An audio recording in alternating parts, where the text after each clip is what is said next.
Alrighty, so we're going to move on today. If you've been with us, we're going through the book of Judges. We finished up chapter 8 last week, which ended the saga of Gideon and all that held there. And if you're interested in that, we do record it and we post it if you're interested in reading that. But just to give you a recap on that, we're now moving post-Gideon, but not too far.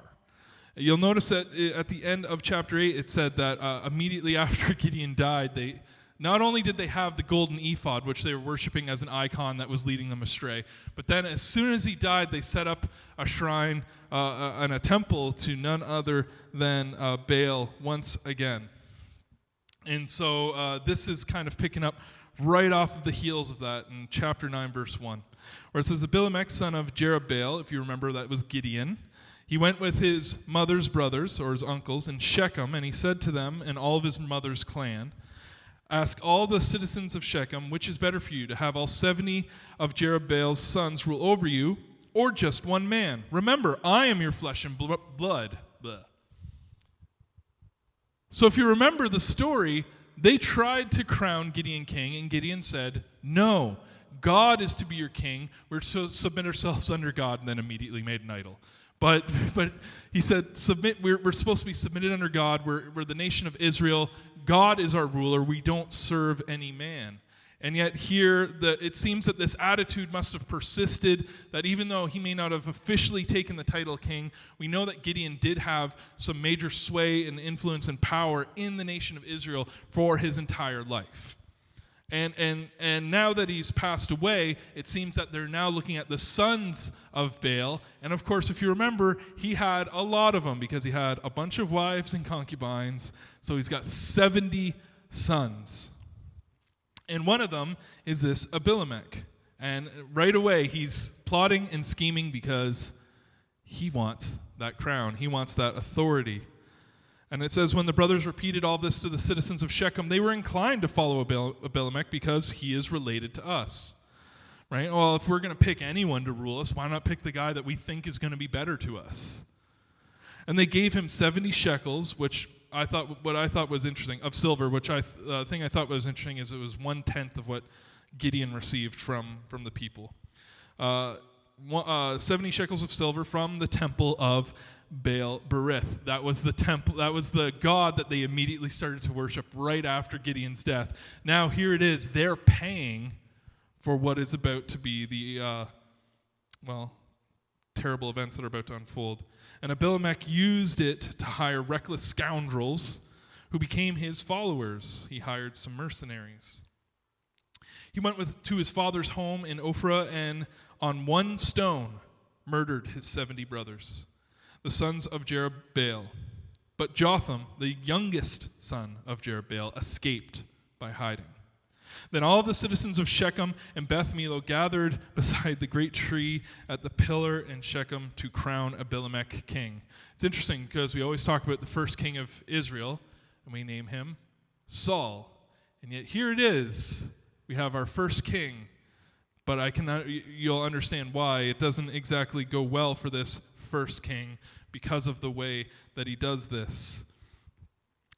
In fact, he does this. Abimelech does the exact opposite thing of his father, the exact opposite that his father had set precedent before him. And in verse 7, it says, when Jotham was told about this, the Abimelech being crowned king, he climbed up to the top of Mount Gerizim, that's it, and shouted to them, listen to me, citizens of Shechem, so that God may listen to you. One day, and I think this is interesting, what's he speak in? He speaks in a parable. Interesting. One day the trees went out to anoint a king for themselves. And they said to the olive tree, be our king. But the olive tree answered, should I give up my oil by which both gods and humans are honored to hold sway over the trees? Right? So he's like, but this is a terrible offer. This is a bad deal. By the way, if you've ever seen an olive tree, they're beautiful. Like there's a reason why the first tree that they pick here is an olive tree. Because if there was ever going to be a tree we called the king of trees, it would probably be the olive tree. It's beautiful. But then next it says it went to the fig tree. Come and be our king. But the fig tree replied, "Should I give up my fruit, so good and sweet, to hold sway over the trees?" Then the tree said to the vine, "Come and be our king." But the vine answered, "Should I give up my wine, which cheers both gods and humans, to hold sway over the trees?"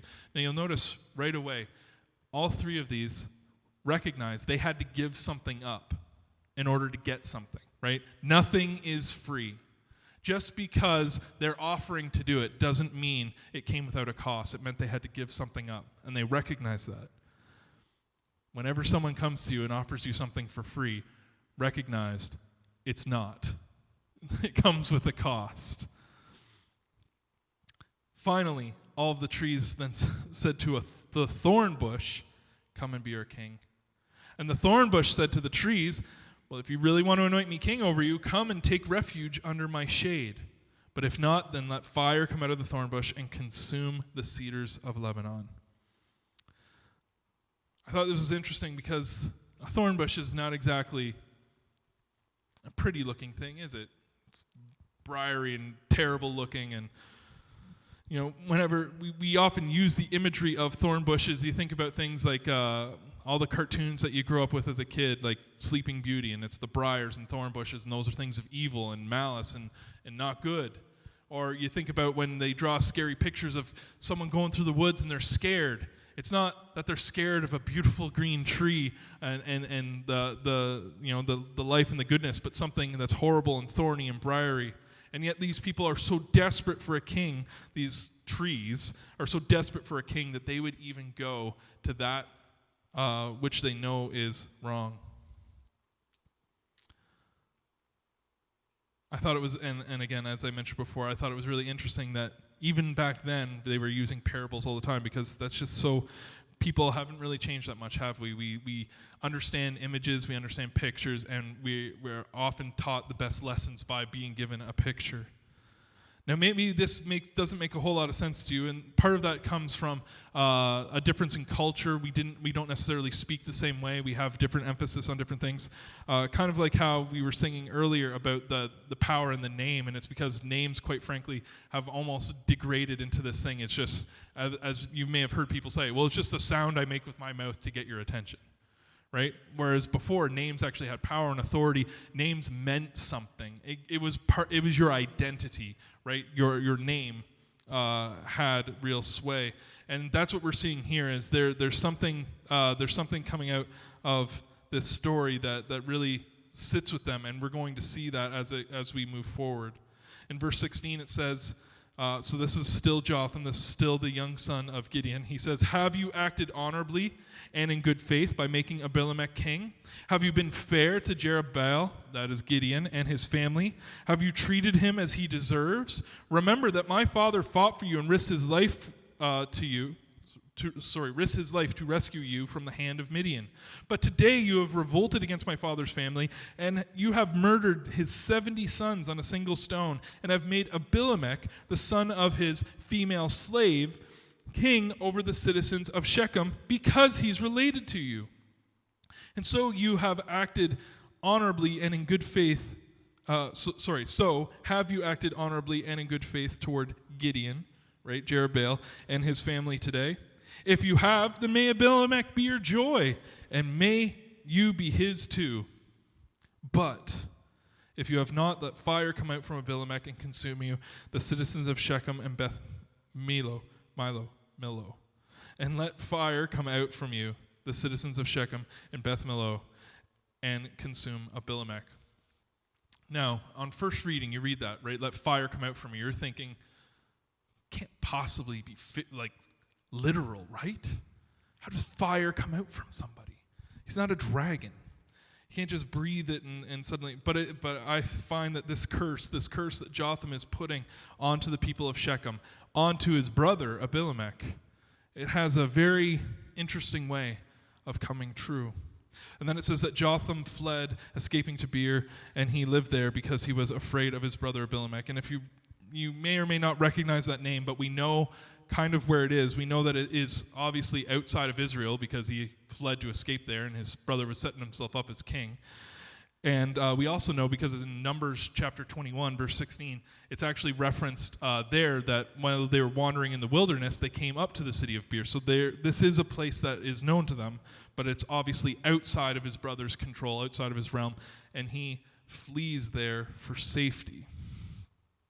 It says then after, and this is something else. So he calls in this curse, and he says, God's justice is going to come down on you.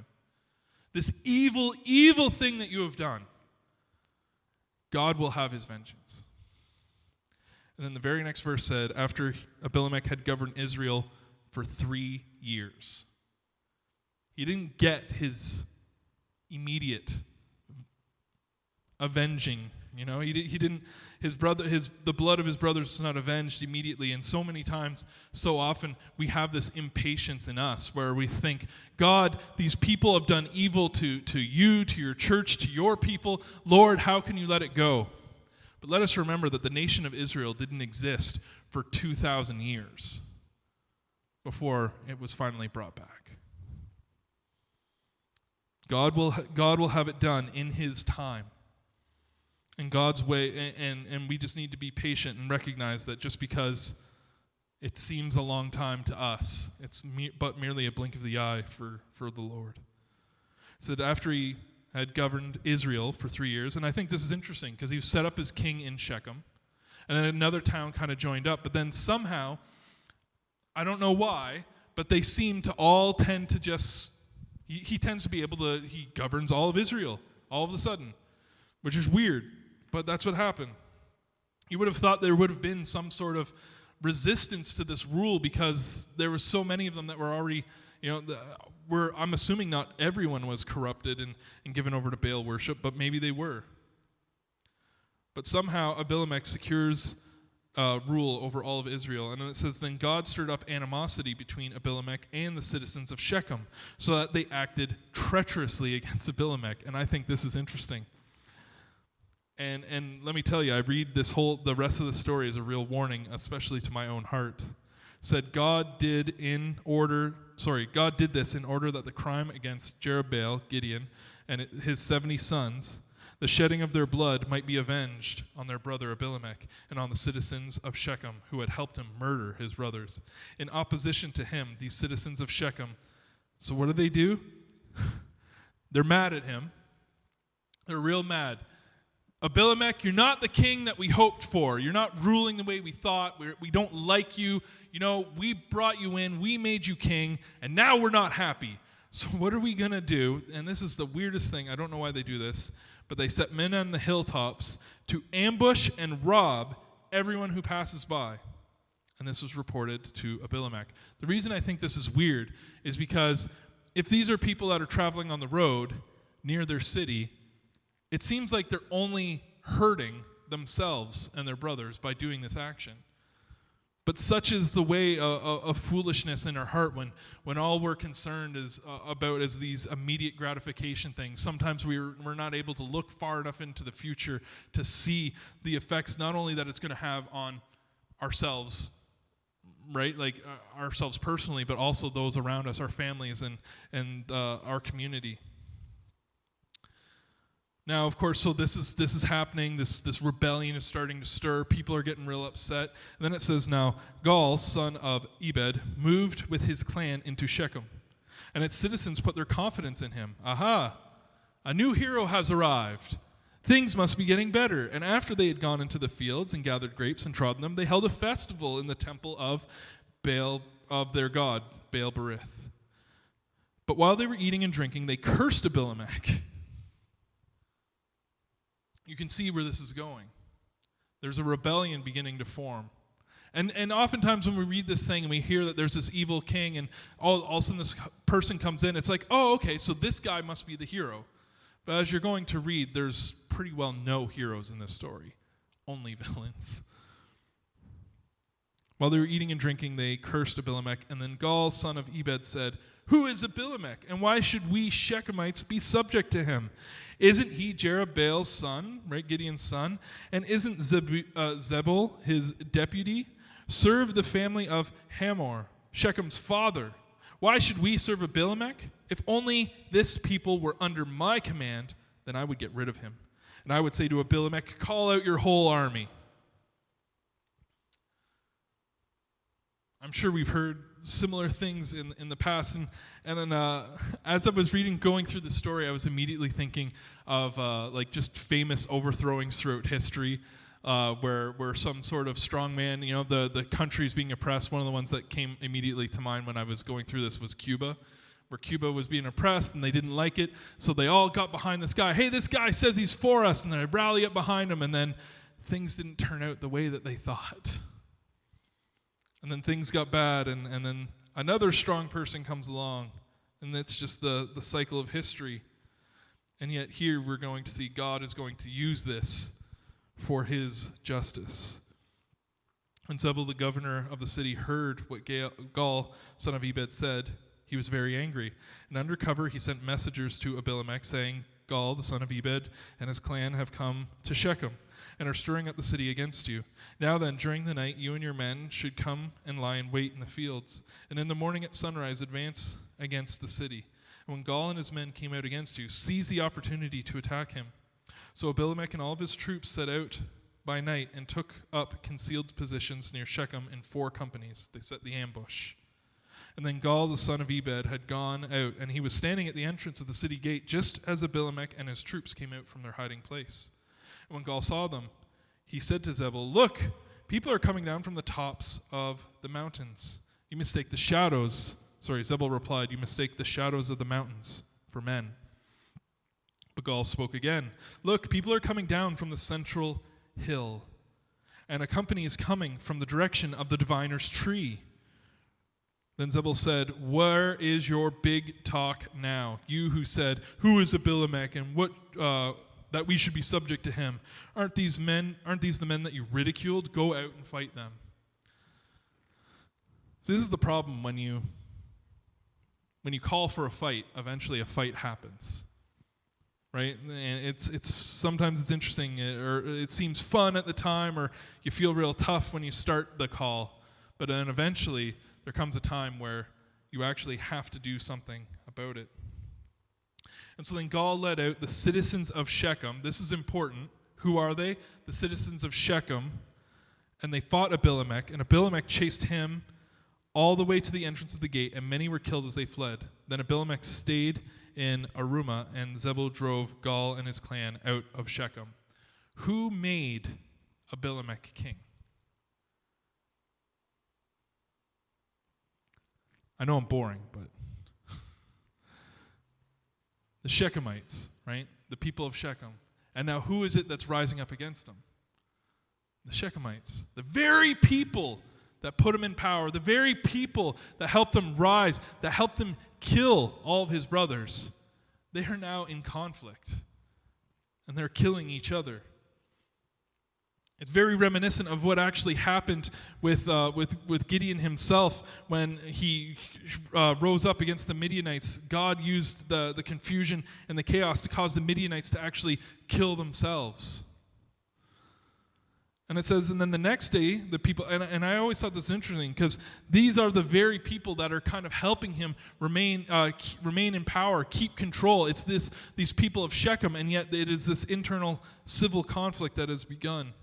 And it says, then the next day the people of Shechem went out into the fields, and this was reported to Abimelech. So he took his men, divided them into 3 companies, and set an ambush in the fields. When he saw the people coming out of the city, he rose to attack. And Abimelech and the companies with him rushed forward to a position at the entrance of the city gate. Then the 2 companies attacked those in the field and struck them down. And all that day Abimelech pressed his attack against the city until he captured it and killed its people. Then he destroyed the city and scattered salt all over it. Why do you salt a place? Because it kills life, makes it barren, right? Turn it into a desert, because he said, I want these people to have nothing. Now, I'm not sure if you thought about it, but we have the curse that was placed on me. He said, wait a minute, is this what they're talking about the fire coming out of Abimelech? Is it this fiery rage that he's bringing out against his own people? Is this what's happening right now? Well, actually, it actually becomes a lot more literal than that right here in verse 46, where it says, on hearing this, the citizens of the tower in the tower of Shechem went into the stronghold of the temple of El-Berith. They went to seek refuge from their God. And when Abimelech heard that they had assembled there, he and all of his men went up Mount Zalmon. He took an axe, cut off some branches, and which he lifted to his shoulders. He then ordered the men with him, "Quick, do what you've seen me do." So all of the men cut the branches and followed Abimelech, and they piled them against the stronghold, the temple, to the false god. And they set it on fire while people were still inside. So all of the people in the tower of Shechem, about 1,000 men and women, also died. He quite literally brought that fire that had been talked about 3 years prior. And what's also interesting is, what building did they burn? The stronghold that was the temple to the false god. They were quite, it seems quite clear that they are actually being moved by the hand of God here, and yet they do not even see it. Right? Because so often we'll make that prayer and we'll say, "God, why are these people coming against me? Why is this happening?" And yet so often we read all through the Bible that God's hand is moving even with his enemies. They don't even realize that they're doing his will, but yet they're destroying their own temples. He's bringing judgment on the very people that he said 3 years prior would happen. All is happening just as God willed it. But of course, it wouldn't be the end of the story if we didn't find out, wait, so the people of Shechem have paid, now what's going to happen to Abimelech? Because something's supposed to happen to him too, right? It says Abimelech then went to Thebez and besieged it and captured it. Inside the city, however, was a strong tower to which all the men and women, all of the people of the city had fled. So they tried to hide out. And they had locked themselves in it and climbed up to the tower roof. So Abimelech, knowing that this plan worked so well before, decided that he went to the tower and he attacked it, but as he approached it to set fire to it, because he was going to try and do the same thing again, this time, a woman, dropped an upper millstone, which I don't know if you realize what that is, but it's a great big rock used to crush grain, okay? Now, if you drop a hammer off of a large tower and it hits you in the head, as we're going to read here, that's probably going to do some damage. I can't imagine what this man must have looked like after getting hit by an upper millstone. It says it cracked his head, but clearly he had enough consciousness left. It says, verse 54, hurriedly he called to his armor bearer. He said, "Please draw your sword and kill me." So they can't say that a woman killed him. However, we already have it recorded here, so we know exactly what happened to him. So his servant ran him through and he died. And then when the Israelites saw that Abimelech was dead, they went home. Thus God repaid. So it's funny, this is actually a story. We're in Judges. We've been talking about Judges. This isn't about judge, but the judgment of God. Right? As I said, there's no heroes in this story. It's only villains. Thus God repaid the wickedness of Abimelech, that Abimelech had done to his father by murdering his 70 brothers. And God also made the people of Shechem pay for all their wickedness, right? Because they were the ones that paid to have it happen. They said, "Yeah, this is a good idea. In fact, we're going to give you the money to hire the mercenaries to accomplish this evil deed." He made them pay for their wickedness, and the curse of Jotham, son of Jerubbaal, came on them. So this was the warning that I received as I read through this. Because I know, for any of you who don't know me, you'll know I don't like being told what to do. And many people don't like being told what to do, right? I think I'm not that unique in that sense. We all like to, there's many of us that I think there's plenty. We actually had this conversation with a couple people last week where I mentioned that these people traded they traded their freedom and their faith for safety and security. And I think that is more often the rule. More people like to do that than the other.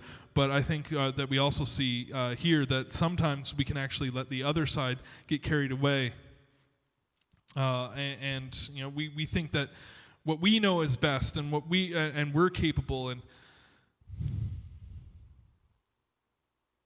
But one of the things that I saw as I went through the story is We read about this injustice, and you wonder, why did Jotham wait so long? Why would he have waited 3 years? Why didn't Jotham go out and raise an army? He was the son of Gideon. He could have spurred on the people. He could have said, you know what? Let's go and pay back my brother right now for the evil that he's done. He didn't have to wait, but he did.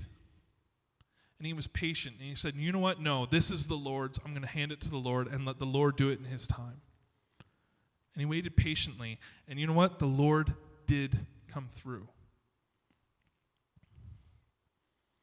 God served his judgment. And in the meantime, he asked that we just serve him. That wickedness will be repaid.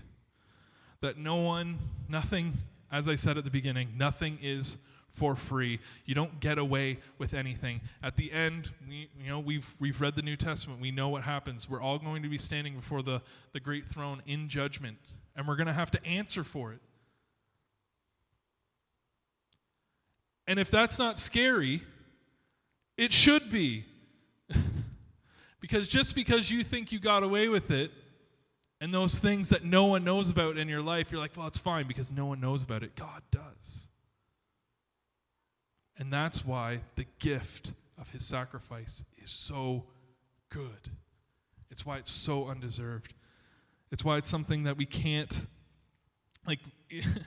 as we look at these people, we don't want to, it's hard for us to look at these people and say, oh, well, I guess, I can understand the Shechemites. I can understand Abimelech. I can understand, it's like they're all kind of terrible people, but all of us have attributes very similar to each one of these people, and God's judgment came down on them. How good is the mercy of God that he chose to sacrifice his son, because each and every one of us would be just as deserving of the treatment that these people received, if not for the sacrifice of Jesus. As we go from this place, I take this story, as I said, as a warning. Let us not be foolish. Let us be wise. Worship God. Put him first. Surrender to him. And above all else, serve him, and make sure that we're not bringing these false idols into our lives, because guess what? You may think you can get away with it for a while, but you won't. So don't even try.